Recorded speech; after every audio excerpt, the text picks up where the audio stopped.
From your perspective, what do you think the key change his team is going to try and make? Because obviously you mentioned they didn't really have many answers to what you guys were doing. What do you think the key thing is they're going to try and do here in this rematch? Look, I don't know if Diego can change his game because he's just a gamer. You know, if you look at it, he expects to cop one to give you three. And if he's tough and he hits hard, so if he catches you in that pocket, that's where he does most of his damage. He's also pretty dangerous on the ground. He's got we've studied him a lot. You know, he's got some very, very slick moves.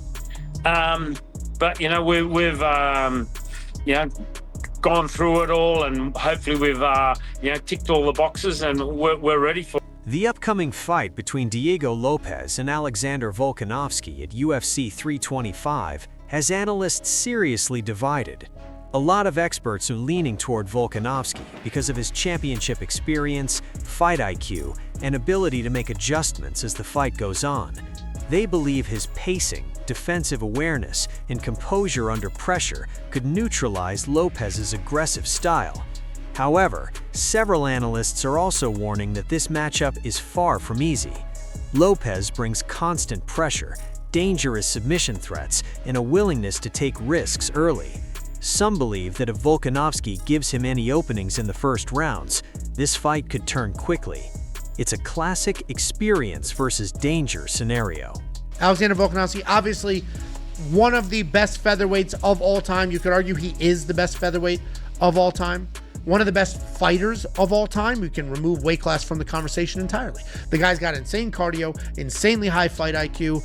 He comes out here, he game plans well, and he works his ass off. He's taking on Diego Lopes, a very dangerous grappler who also has some very solid striking. He's a fighter coach hybrid. He's in Mexico coaching most of those high-level fighters. His jiu-jitsu is very good. His striking is very good. There's some random power in there. He's very exciting. He's very tough. We just saw one of the most spectacular fights ever when he beat Jean Silva in his last fight. This is a very good rematch. I'm good with it. I totally understand saying Mosvar deserves it. Personally, I think Mosvar deserves it. I think the order should be Mosvar, then Lerone Murphy. Then if you want to do Diego Lopes, that's fine, right? Because he's been here before. It was somewhat competitive. He keeps beating people. He knocked out Jean Silva. I get it. By the way, before we dive in, 99.8% of the people watching right now aren't subscribed. Make sure to subscribe so you don't miss out on any upcoming MMA news. And without further ado, let's dive into it. As predictions continue to pour in for Diego Lopes versus Alexander Volkanovski at UFC 325, many analysts are calling this one of the most intriguing fights of the year.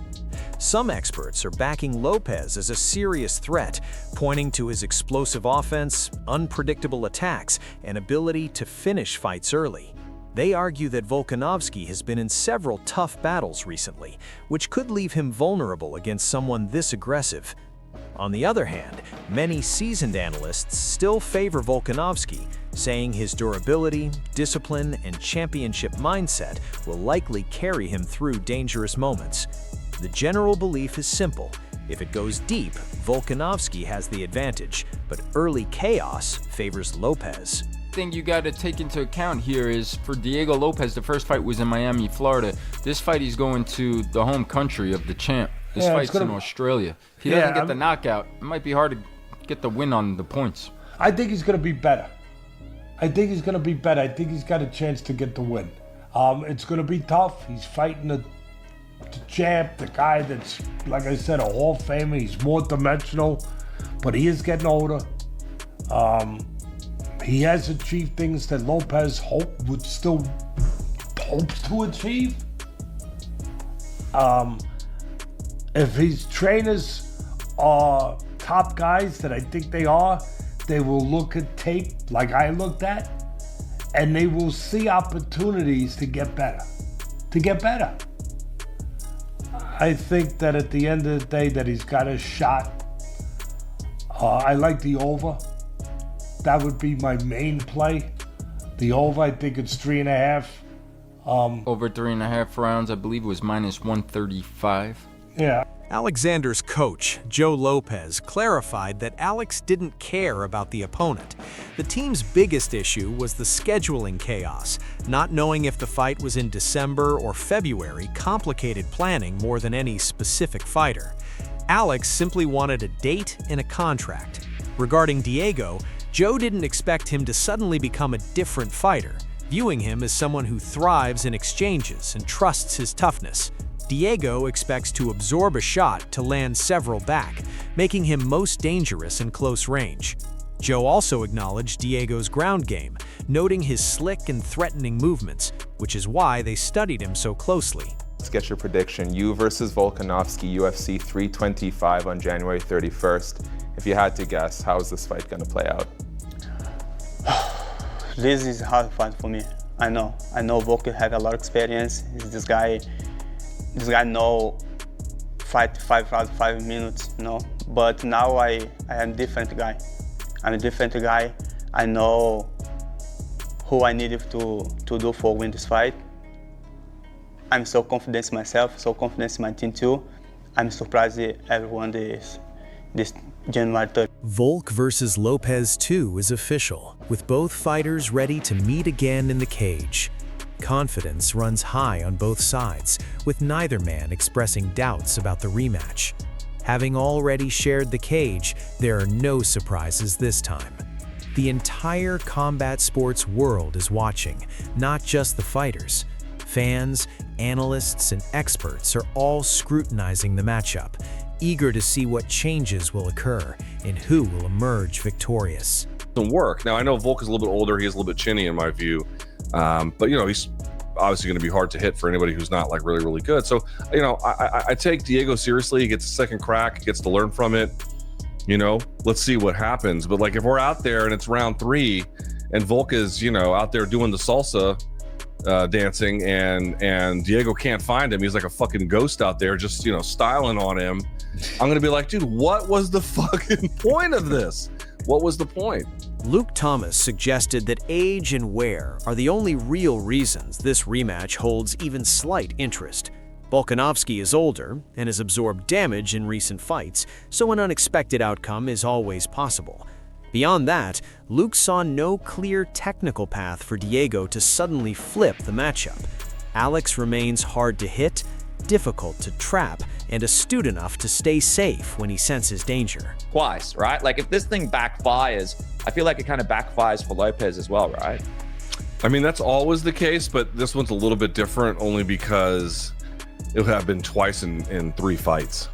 You know what I mean? Like it's one thing to lose once and then that person leaves and you can kind of get it back and it's like, oh, that person never beat the other person, and that's true, but it doesn't tend to matter as much. But if you lose like thoroughly twice, and again, these are big ifs, but if you lose thoroughly twice, then it just becomes like this is a trinket where like we're not even approximating. And then again, you also get back to, which is like I think one of the central problems in MMA right now generally, which is guys just handing titles back. Now, in the case of Volk retiring, you wouldn't be mad at him, but it's just as a larger phenomenon, whether people are moving divisions or retiring or whatever, no one is able to take belts off some of these guys sometimes, and they just have to hand it back, and that is bad for a division. The best thing for a division is for a title, as for someone's chain to get snatched. That's what you want. You want someone to just lose. And the person who is the upstart has to take it from the person who is the entrenched power. Luke also focused on how losing twice could hurt Diego more than help him. Another loss would forever follow Diego, especially if Alex retires soon after. Even if Diego later became champion, people would always recall his inability to defeat Volkanovski. Losing badly twice, Luke explained, is fundamentally different from a single loss.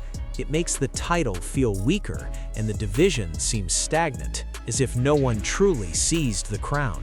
Has to. I mean, again, this is where the cage cutting comes into play. Like, okay, so let's think about it. How are you going to beat Volk? Well, you got to touch him with your punches. How are you going to get close? You're going to have to pressure him, and you're going to have footwork, and you're going to have to really put him back on his heels. But if you can't cage cut, he's going to find an exit. That's one problem. You can try and wrestle him, get to his back, create back exposure. he's a pretty fucking good scrambler, and he's a pretty fucking good wrestler. So that ain't so easy. So you're kind of back to square one about this. Now, that might be some cases where he puts more hurried offense together. He puts more stuff in combination to force error or to just give himself like numeric volume. Or maybe he's really worked on his cage cutting. But this is the central problem. Like, dude, the Volk is a ghost.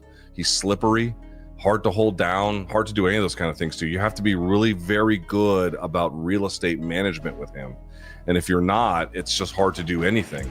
To win, Luke consistently emphasized Diego needed pressure and cage control. Landing one perfect shot isn't a viable plan. Diego would need to cut off movement, force Alex backward, and limit his exits. Wrestling isn't a simple answer either, as Volkanovski scrambles well and won't stay down. Without addressing these basic fundamentals, Luke couldn't foresee Diego avoiding a similar fight where Alex remains one step ahead and impossible to pin down. No, I think Lopez has got a good opportunity to change some things. You know, there's nothing like being in there with someone for a bunch of time to get a feel of how they move and you know what's different to what you expected, what they did that you know was a surprise, or even maybe. And this is a weird thing as well. Sometimes you expect someone to do something, but then when it happens, it's not how you anticipated it. It's weird, and I feel like there are a lot of people that expect Volkanovski to move a particular way, and like Aldo just could not figure Volkanovski's movement out, and it just looked like Aldo was like, hang on, this is not what I expected, and I feel like, you know, sometimes having a bit of time with someone, then some time to dwell on it. And remember, Lopez knows that he's the one that really needs to raise his game to change something. I feel like it's a really good opportunity. It's not the kind of thing, if I was Volk, I'd be wanting to do, to, you know, to have such a good performance and then to go, oh yeah, no, let's run it back. It seems like an unnecessary. Dan Hardy stressed that Diego's biggest advantage is the learning experience. Facing an opponent once, he explained, fundamentally alters how you read them later. Fighters often believe they understand an opponent, but the reality changes once they feel it. Dan noted that Volkanovski's movement has previously confused elite fighters, and Diego now at least knows what that confusion feels like. For Dan, Diego must stay balanced, close space more intelligently, and cut off the cage rather than follow. This, Dan believed, was Diego's most realistic path to rapid improvement. You know, I think overreaching. I think that's the easiest thing to fix. Is, you know, get your feet underneath you and try and cut the cage down. It's a weird thing, footwork, because I remember when I was learning boxing back in the day, when MMA was kind of a thing, but you know, there was no gyms certainly, so everyone was going to wherever they could train, and I was doing a lot of boxing sessions, and there was such an obsession about footwork and control of the space, and I feel like that's massively underutilized now in a lot of ways. There are, you know, like Volk is a master of footwork, he's a master of movement. You know, again, I mentioned the Aldo fight, one of my favorite fights of his, where he constantly pulls Aldo out of shape, makes him reach for an opponent that's not there to be hit. And I think that's the challenge with Volk, when he's fluid and when he's grooving, you know, when he's found his rhythm. I just think he's very, very difficult for people to judge based on range. I mean, you've got to take that away from him. Angelo Bedetti stressed the real threat Diego poses, dangerous everywhere, on the feet and on the ground.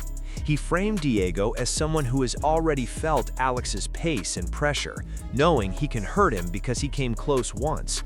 That experience matters. Angelo made it clear that Diego isn't guessing anymore. He knows what's possible, and that belief alone makes the rematch more dangerous. Alexander Volkanovski, obviously one of the best featherweights of all time. You could argue he is the best featherweight of all time. One of the best fighters of all time. We can remove weight class from the conversation entirely. The guy's got insane cardio, insanely high fight IQ.